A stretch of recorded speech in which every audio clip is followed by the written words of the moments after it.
This is course on basic genetics.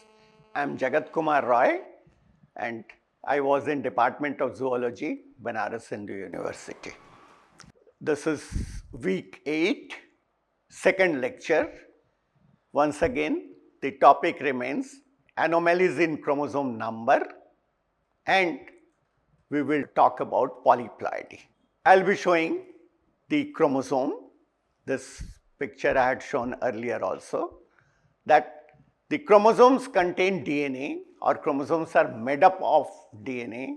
Along with histone, the DNA is coiled, supercoiled, and finally, this is there in the nucleus. I did talk in my earlier talk, euploidy means complete set of chromosome. Cells of a normal individual can have one complete set of chromosome, that you call it as haploid.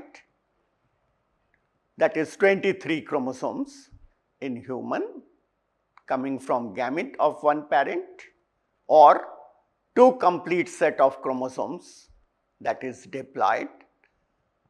Example, 46 chromosome of ours.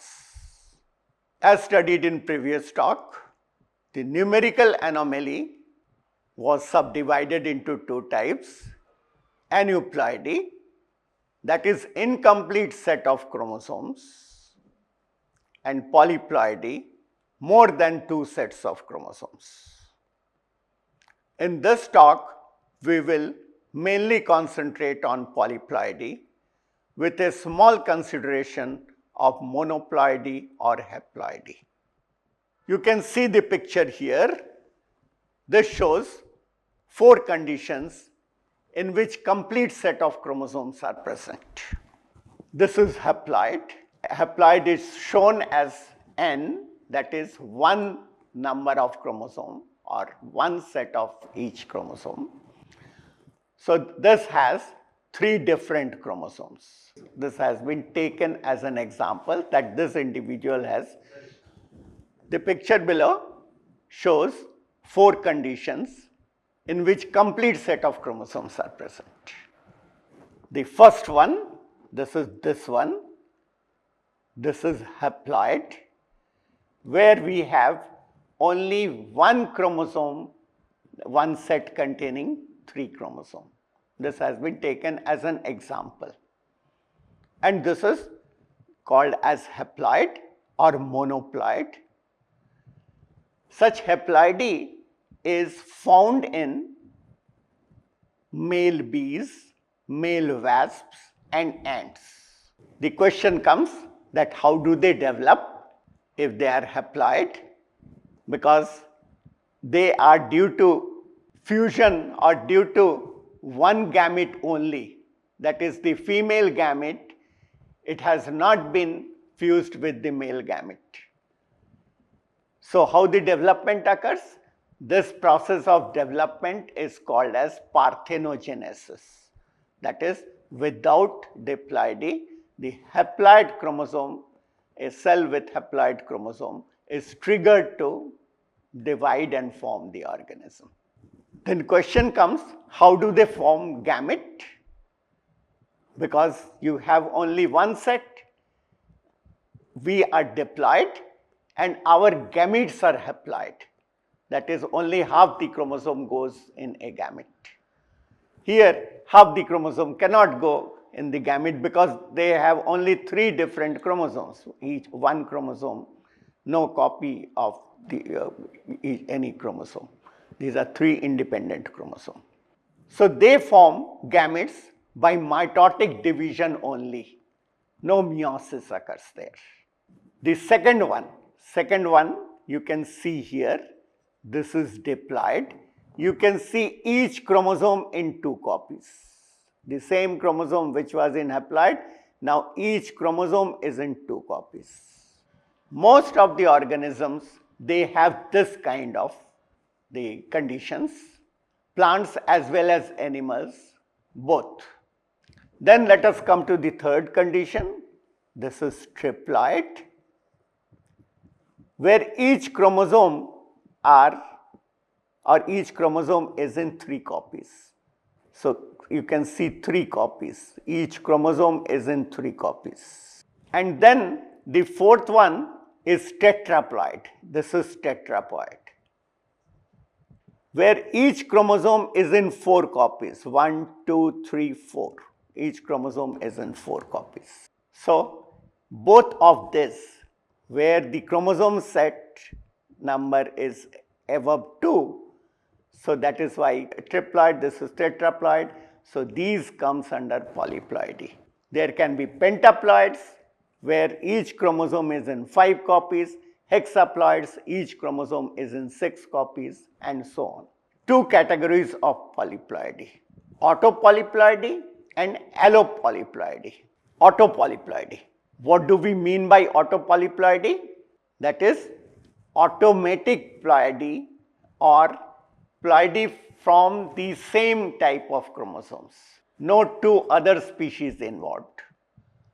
So here, usually the organisms, plants or animals, they are diploid, but occasionally due to failure of cytokinesis or through non-disjunction, the polyploidy arises. You can see in this picture. This is a diploid. You can see 2 chromosomes, both are in pair. So these are the 2 chromatids, 2 chromatids each. When replication occurs, each chromosomes are formed like this. So you have 1 chromosome in 2 copies, another chromosome is in 2 copies. And then during the process of meiosis, the chromatids of the chromosomes separate, and after that there is cell division or the cytoplasmic division that takes place. So this is normal condition. But if there is no cell division, then all these chromosomes remain again in the same cell. If they remain in the same cell, now in place of 2 chromosomes, now you have 4 chromosomes of one type. The other one is also having 4 chromosomes. So this is autopolyploidy. That means automatically polyploidy occur or using the same chromosomes. This was the example given by meiosis. This autopolyploidy through meiosis can also occur. Again, the diploid chromosome 2n. After replication, you have each chromosome in 2 copies. And then if non-disjunction occurs, non-disjunction means the 2 chromatids of a chromosome goes to 2 different poles. But if non-disjunction occurs, 1 chromatid or 1 chromosome can go to 1 pole, and this is a condition in meiosis 1. If suppose out of these, there are these 2 gone to 1 pole, this one, these 2 has gone to 1 pole. So this is normal meiosis 2. That is 1 chromatid of this, 1 chromatid of this, 1 chromatid of this, 1 chromatid of this. So this makes 2n. Same thing in the other one, this happened. So that means this produced 2n, that is diploid gamete. So the cell was diploid, the gamete was also diploid, the gamete did not become haploid. And if this fertilizes with the 1n, that is haploid, result is a triploid condition. So that is how triploidy arises. If such triploidy occurs, how they undergo meiosis? That is again another question.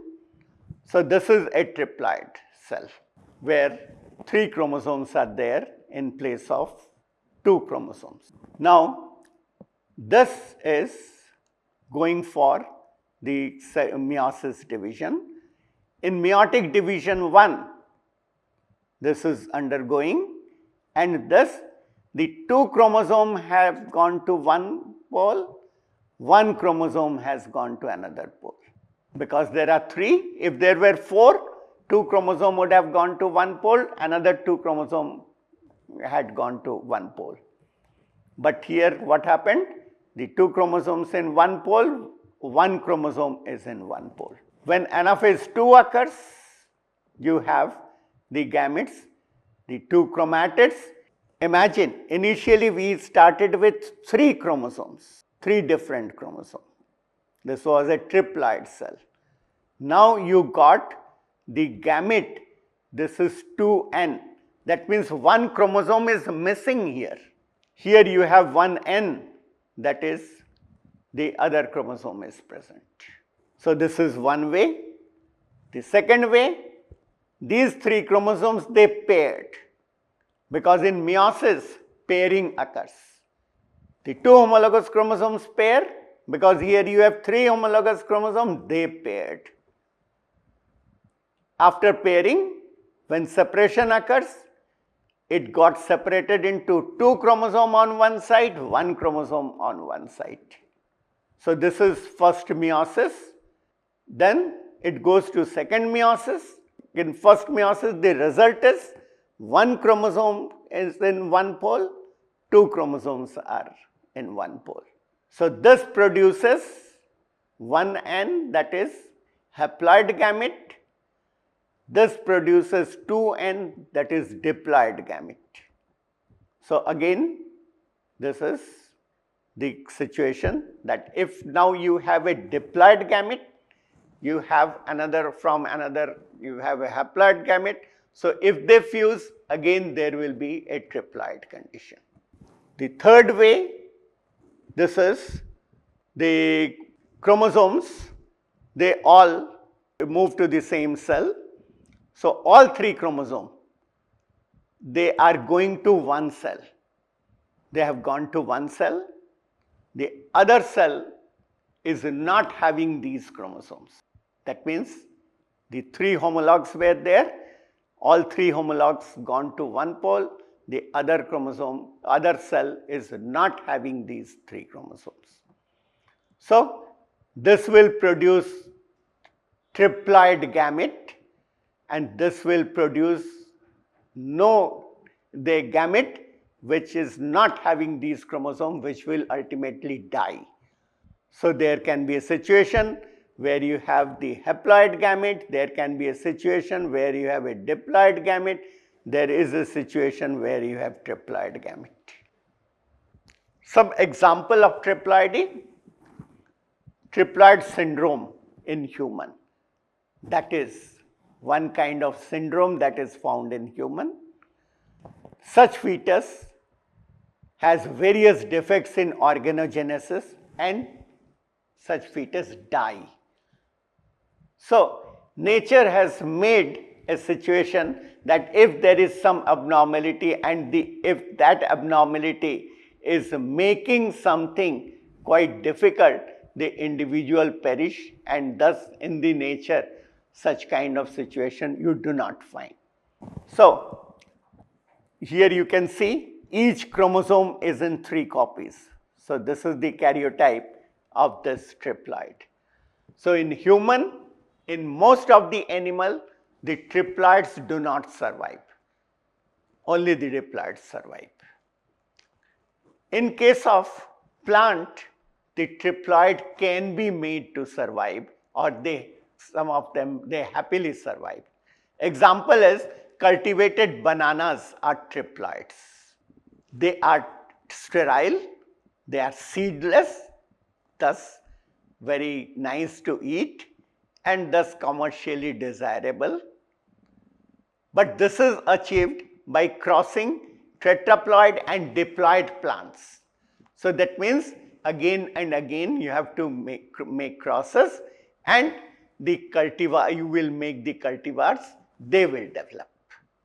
So this is example of triploid in plants. Now let us come to some example of tetraploidy, some example of hexaploidy. Let us first come to, are there some natural tetraploidy? For triploid, the natural triploid, I said triploid syndrome in human, which dies. Example of natural tetraploidy, some variety of wall barley.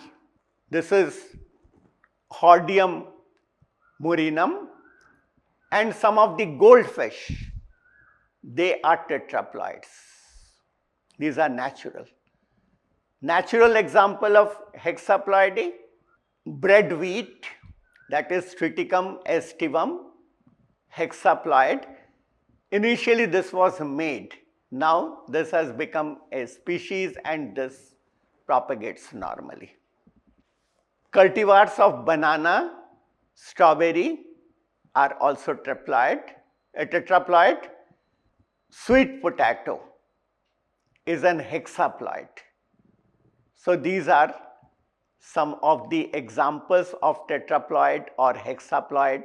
They are there in nature. The second one, that is banana, strawberry and sweet potato. These are made by human. That is by crossing the two different types of plants. The autopolyploidy can be generated also. How one can generate autopolyploidy? If you treat the cells with colchicine, colchicine is a plant product. This is called as poison of meiosis. That is, normal meiosis, what happens? That at metaphase stage, all chromosomes come to the equatorial plane and those chromosomes faces the spindle from both the sides, spindle fibers from both the sides. These spindle fibers are microtubules. They are polymer of the tubulin molecule. So these fibers, once the chromosomes are attached, these fibers pull the chromosomes because the fibers get shortened and thus they keep pulling the chromosome. Thus the two chromatids get separated. This is the normal condition. But if colchicine treatment is given, so this colchicine, this is a mitotic poison and this does not allow the polymerization of microtubules. So spindle fibers are not formed and thus the chromatids cannot be separated. If the chromatids remain in the same cell, the result is polyploidy, that is the diploid, all the chromatids, half the chromatids should have gone to one pole, half the chromatids should have gone to other pole. In this case, all the chromatids remaining in a cell. So result is a tetraploid condition, that is 4 chromosomes are remaining in the same cell. So this is how this can be generated, and this is a picture showing the generation, that is apical bud and shoot tip. Here there are two methods. One is the shoot tip taken and then this is cultured. In this culture is treated with the colchicine. Result is a polyploid condition here. And this is grown further, allowed to replicate, and finally from these cells the plant is produced. So these plants are growing and they are polyploid. Same way, from the seed or from the explant, one can get the polyploidy. So there are, this one, the first one was the cells taken, they made polyploidy, the other one explant taken and that allowed to grow. So this way the polyploidy is generated. So far we talked about autopolyploidy, that is polyploidy from the same type of or from the same cell, that is the chromosomes set get duplicated. Alloploidy is more than 2 complete set of chromosomes, but these two sets are from two different species, usually by hybridization. That means you have species 1, you have species 2, the pollen and the stigma of the two plants are taken and they are allowed to fuse and they are allowed to make the polyploidy kind of a condition. So, this is a diploid organism, this is a diploid plant having the 3 chromosomes into 2 copies are shown here. In this case, the second plant is also having the 3 chromosomes in 2 copies. So, that is the shown pictorially. The chromosomes may be many, but we are showing that there are 3 sets of chromosomes, 3 different, not sets of, 3 different chromosomes, each are paired.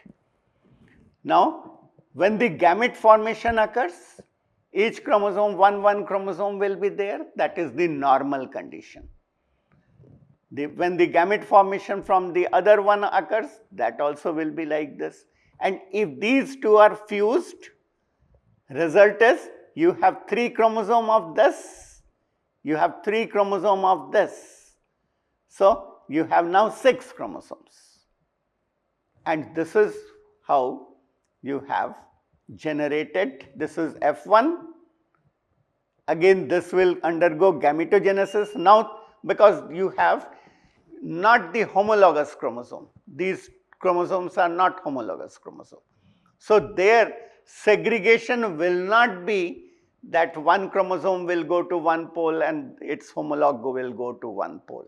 So, here during gametogenesis, the situation will be some of the chromosomes will be here and in the other gametes some of the chromosomes will go, because meiosis is not normal here. And such gametes will be non-viable if there is non-disjunction, because this is abnormal situation. If the chromosomes are not able to separate, if the two chromatids or if the homologous chromosomes they are not be able to separate, if there is a non-disjunction, then you have all these chromosomes together. So, this way you have got the polyploidy. And this is allopolyploidy. So, here this is polyploid generated.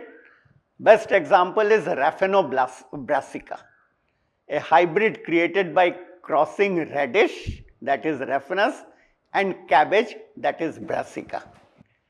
The aim was to have both sides, the radish, its root side is eatable, the top side, that is the shoot side, is not eatable.